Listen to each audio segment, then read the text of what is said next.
Good morning. Myself, Dr. Harshita Rathod, assistant professor psychology. जैसा कि हमने पिछले लेक्चर में पढ़ा कि आत्म क्षमता क्या है और आत्म क्षमता के क्या क्या स्रोत हैं, सेल्फ एफिकेसी के क्या क्या सोर्सेज हैं, और उसी संदर्भ में हमने बंडूरा द्वारा दिए गए सेल्फ एफिकेसी के 4 सोर्सेज की बात की थी।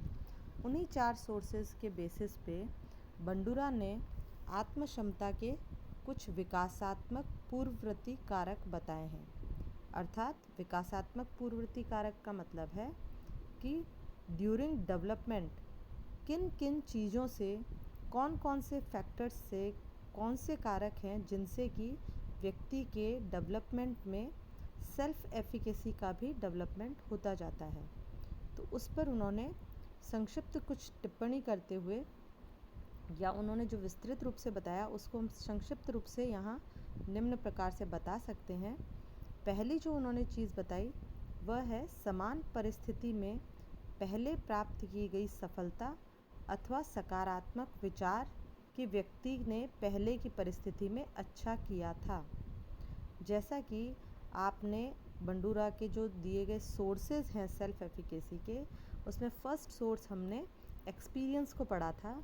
तो ये उसी चीज़ को दर्शा रहा है कि यदि किसी व्यक्ति को पहले इस तरीके का अनुभव हुआ है, पहले इस तरीके की उसके साथ चीज़ हुई है कि वो जिस परिस्थिति में फंसा उससे निकल पाया, या उसने किसी परिस्थिति में सफलता प्राप्त की, तो नेक्स्ट टाइम जब वैसी ही समान परिस्थिति उसके सामने आएगी तो ऐसी में व्यक्ति का सेल्फ एफिकेसी या आत्म क्षमता जो है वो अत्यधिक बढ़ी हुई होती है, क्योंकि उसे ये पता होता है कि वो पहले भी इस चीज़ को सफलतापूर्वक कर चुका है तो अब भी कर लेगा। इसी तरीके से जो दूसरा पॉइंट उन्होंने बताया वो है समान परिस्थिति में दूसरों की मॉडलिंग करना। यहाँ मॉडलिंग से तात्पर्य एक तरीके से इमिटेशन है।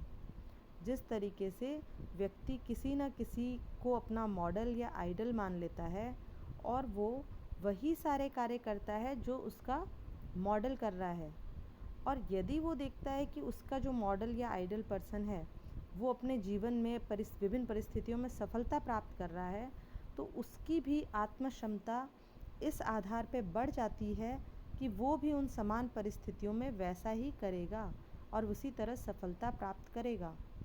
अर्थात मॉडलिंग के द्वारा भी व्यक्ति में सेल्फ एफिकेसी की भावना डेवलप होती है। इसके अलावा तीसरा जो पॉइंट है वो है स्वयं को प्रभावकारी रूप से व्यवहार करते हुए कल्पना करना।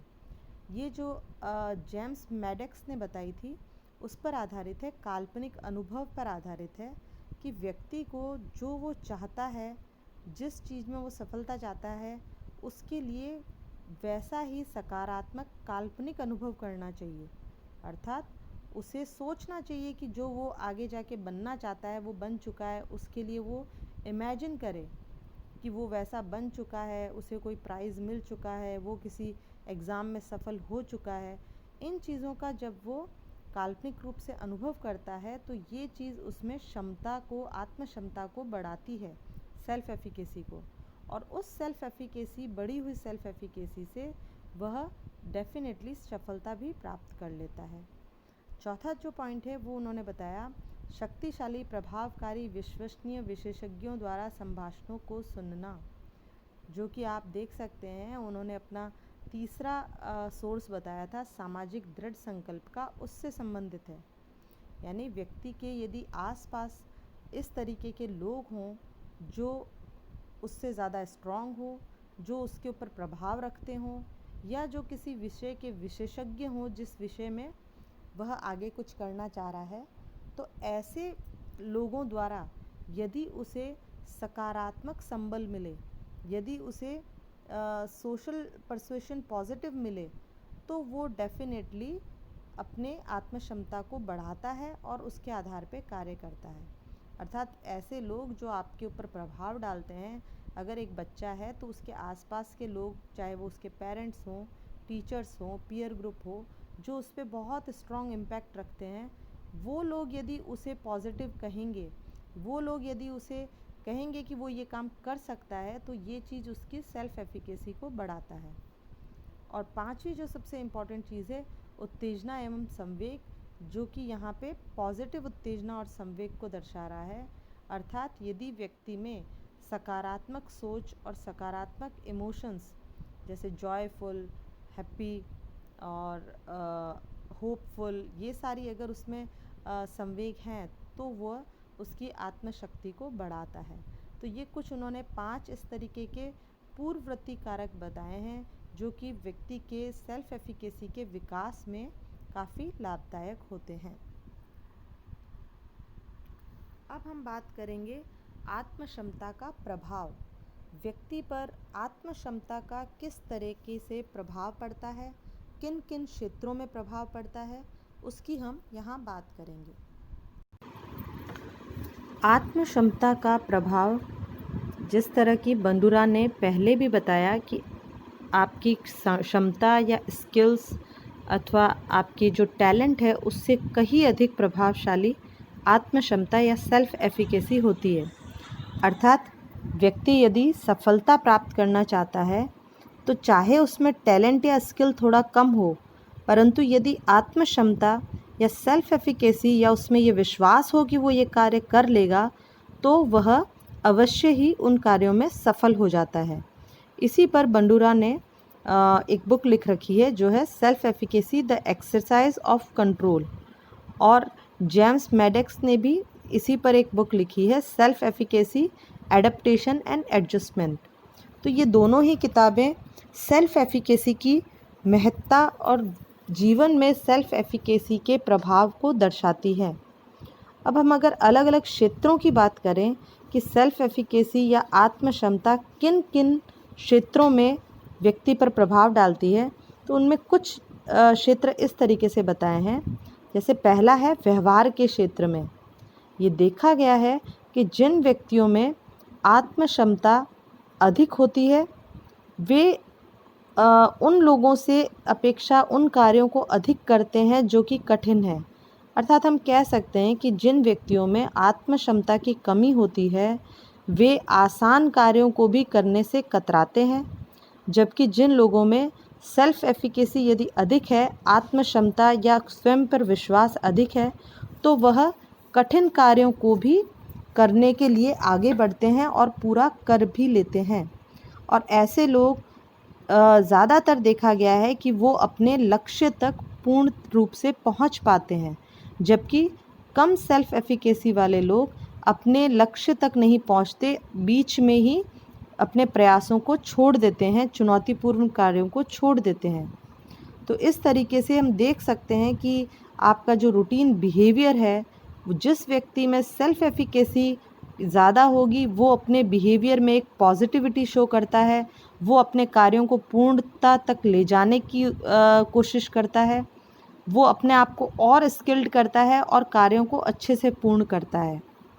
इसी तरीके से दूसरा अगर हम क्षेत्र लें तो वो है प्रेरणा का क्षेत्र या मोटिवेशनल एरिया। तो देखा गया है कि जिन लोगों में आत्मक्षमता अधिक होती है, आत्मक्षमता दोनों ही तरीके से व्यक्ति को प्रभावित करती है, सकारात्मक रूप से और नकारात्मक रूप से।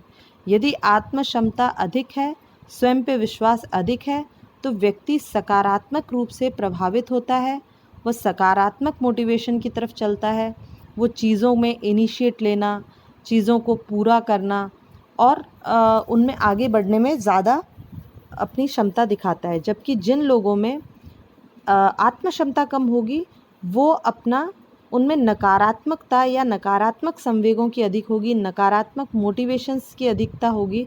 अर्थात वो हर कार्य में यही सोचेंगे कि ये नहीं पूरा हो सकता, ये काम नहीं कर सकते।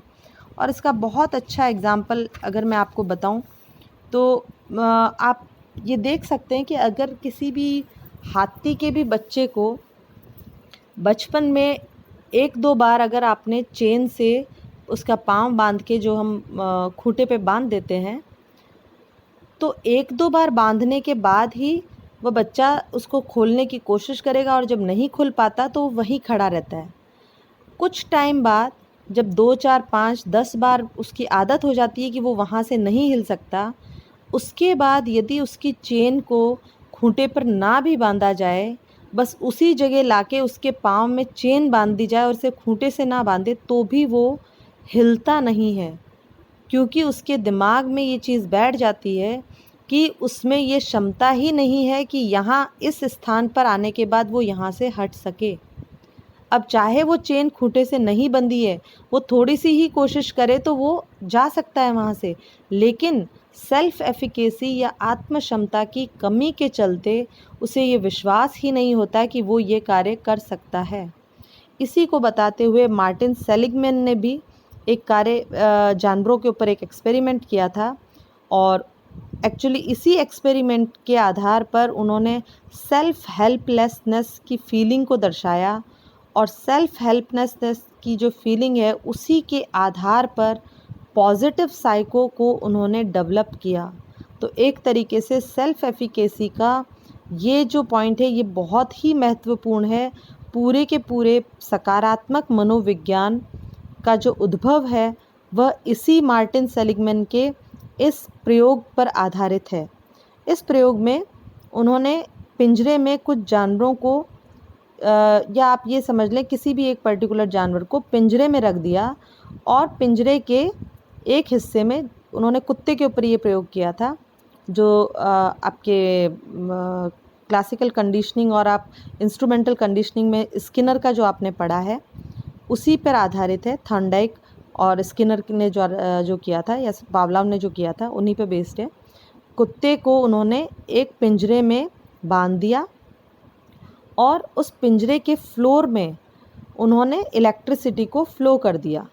तो जब इलेक्ट्रिसिटी चली तो उसको झटका लगा बिजली का, लेकिन क्योंकि कुत्ता उस समय जकड़ा हुआ था, वहाँ पिंजरे में बंद था, वो उस जगह से भाग नहीं सका, एस्केप नहीं कर सका, तो वो वहाँ खड़ा रहा।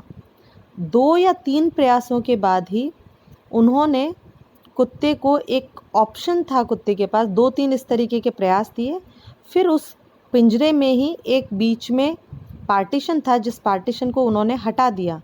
उस पार्टीशन के हटाने से ये हुआ कि कुत्ता चाहे तो कूद के दूसरी पार्टीशन के दूसरी तरफ आ सकता था, और वहाँ पे लकड़ी का फ्लोर था जिसमें कि इलेक्ट्रिसिटी प्रवाहित नहीं हो रही थी। तो ऐसे में जब उन्होंने कुत्ते को पहले मेटल के फ्लोर पे रखा, उस कैबिन में रखा, और उन्होंने इलेक्ट्रिसिटी फ्लो करी, तो कुत्ता चाहता तो कूद कर दूसरे कैबिन में आ सकता था और बच सकता था, लेकिन कुत्ता नहीं कूदा। और इसका अर्थ उन्होंने ये निकाला कि एक अवस्था के बाद व्यक्ति की सेल्फ एफिकेसी या आत्म क्षमता, या जिसे हम कहें आत्मविश्वास, इतना कमज़ोर हो जाता है कि वे ये मान बैठते हैं कि जो उनके साथ हो रहा है बुरे से बुरा, उससे निकलने का उनके पास कोई उपाय नहीं है। वे बिल्कुल सेल्फ हेल्पलेस हो जाते हैं कि कोई उनकी मदद नहीं कर सकता, उन्हें ये झेलना ही होगा। जबकि यदि वो अपने आसपास देखें तो हो सकता है कोई दूसरा रास्ता नज़र आए। तो इस आधार पर उन्होंने बहुत इम्पॉर्टेंट चीज़ कही कि self efficacy is more important than any talent, than any skill. आपके किसी भी टैलेंट और स्किल से ज़्यादा इम्पॉर्टेंट है आपका स्वयं पर विश्वास, किसी कार्य को करने का आपके स्वयं के ऊपर विश्वास होना, आत्म क्षमता होना कि आप वो कर लेंगे। तो ये बहुत ही इम्पॉर्टेंट रहा उनका ये, और इसी परीक्षण पे ये पूरी सकारात्मक मनोविज्ञान का उद्भव उन्होंने किया। उसके बाद एक और एरिया है जो कि सेल्फ एफिकेसी के द्वारा प्रभावित होता है, और वो है हेल्दी बिहेवियर, स्वस्थपूर्ण व्यवहार या स्वास्थ्य व्यवहार। देखा गया है कि जिन व्यक्तियों में सेल्फ एफिकेसी, आत्म क्षमता अधिक होती है, वो इस तरीके के व्यवहार को करते हैं, इस तरीके के बिहेवियर को करते हैं जो हेल्दी होता है। ऐसे लोग शारीरिक व्यायाम, एक्सरसाइज, मेडिटेशन, इन चीज़ों में करने में अपने आप को सक्षम पाते हैं। क्यों? क्योंकि उनमें खुद पर विश्वास होता है कि वो ये कर लेंगे। तो आत्म क्षमता में जितनी अधिक वृद्धि होती है, अब व्यक्ति में उतना ही विश्वास दृढ़ होता चला जाता है कि वो हेल्दी बिहेवियर, हेल्दी हैबिट्स बना सकता है और कर सकता है। इसके अलावा व्यक्ति का शारीरिक स्वास्थ्य भी बहुत हद तक सेल्फ एफिकेसी से प्रभावित होता है। जैसा कि मेडिक्स ने बताया कि सेल्फ एफिकेसी से 2 चीज़ें प्रभावित होती है। पहला तो व्यक्ति में यदि आत्म क्षमता है तो उसमें कई ऐसी जैविक प्रक्रियाएं होती है आंतरिक रूप से, कई ऐसे hormonal changes, chemical changes body में होते हैं जो उसको शारीरिक रूप से स्वस्थ रखते हैं, जो बहुत ज़रूरी है। नेगेटिविटी हटती है उसकी। और दूसरी चीज़ कि जब आत्म प्रभावकारिता या आत्म क्षमता अधिक होगी तो व्यक्ति स्वयं ही स्वस्थ व्यवहारों की ओर बढ़ता है, अस्वस्थ व्यवहार उसके कम होते जाते हैं। तो इस तरीके से हम देख सकते हैं कि जीवन के कई ऐसे क्षेत्र हैं जहाँ पर सेल्फ एफिकेसी या आत्म क्षमता व्यक्ति को बहुत अधिक प्रभावित करती है। Thank you.